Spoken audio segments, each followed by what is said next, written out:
Being single and dating, you trust people that you're with, that you're having sexual relations with, and maybe one of them was positive, or who knows.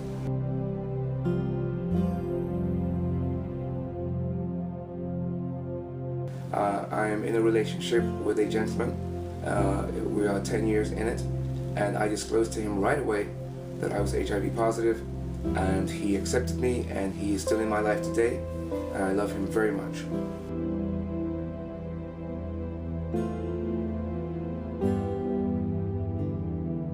I think if I'm honest with my disclosure and my status, hopefully I'll get an honest response back. I think that's all that we ask for is honesty. I am a bisexual male, and she was very supportive and wanted to continue the relationship, but I was the one that sort of backed out because I got scared of what could happen to her with this now new me.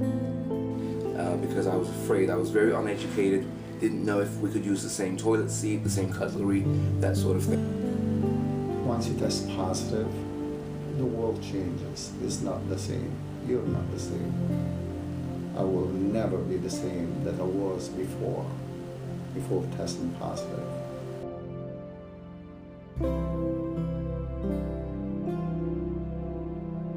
Because I'm so open about my status, I disclose to everybody. Friends, family, work chums.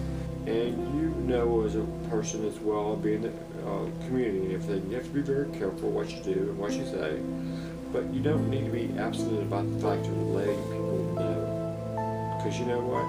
The thing is, things go better for you in the long run. They really will. Find the people that you can connect with and get that support network in place fast.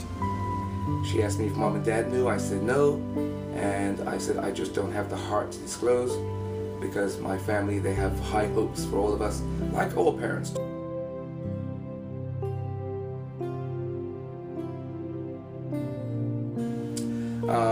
I did not disclose to my family for 2 years, and I went on a drug binge. I started smoking crack cocaine, and that almost destroyed my life, but I felt like in a way I was actually trying to kill myself because I felt like maybe I'm not going to live to see my son graduate. I'm not going to enjoy all of the other things in life, and I thought that it would be shameful and disappointing. But anyway, once they found out, my mother was very supportive, my dad was very supportive, my entire family have been very supportive, but I can tell that they sort of look at it as sort of a, the stigma thing that happens. Oh, he's got that. Even though I disclosed to them, I don't feel like they're educated about HIV even to this day, and that happened back in 1996. I'm not saying that they don't show concern, but if I was to ask them some questions, or I don't think that they would know some of the answers in regards to HIV. So they're sort of in a position that I was in before I got disclosed, or before I got HIV, because I didn't really care about the education. Because if I disclose my status, that means I've done one thing. I've been able to educate someone. I've been able to share my experience, and that's really important.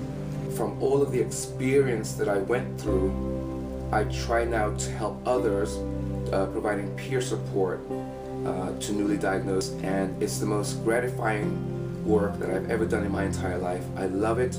I care about other people that are living with HIV. I co-host with a friend of mine a radio talk show called Pause I Am Radio, and we talk about HIV.